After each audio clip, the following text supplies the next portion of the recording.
ان لوگوں کا ذکر کریں گے جو ہمارے بچوں کو عمر بھر کی معذوری سے بچانے میں میدان میں نکلتے ہیں، مگر انہی پر گولیاں برسائی جاتی ہیں۔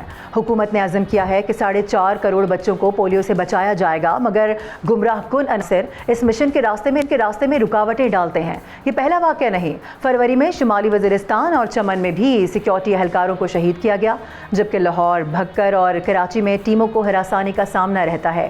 شاید یہی وجہ ہے کہ پاکستان آج بھی دنیا کے ان 2 ممالک میں شامل ہے جہاں پر پولیو کا وائرس اب بھی موجود ہے۔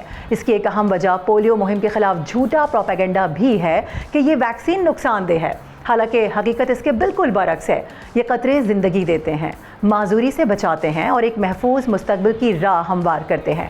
انفرادی طور پر ہم سب کی ذمہ داری ہے کہ اپنے بچوں کو ہر صورت پولیو کے قطرے پلائیں اور دوسروں کو بھی اس کی ترغیب دیں۔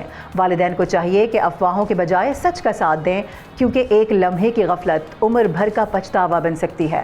پولیو ورکرز اور سیکیورٹی اہلکار اپنی جانیں خطرے میں ڈال کر قوم کے مستقبل کو بچا رہے ہیں۔ اب فیصلہ ہمیں کرنا ہے کہ ہم ان کے ساتھ گے یا پھر خاموش تماشائی بنے رہیں گے۔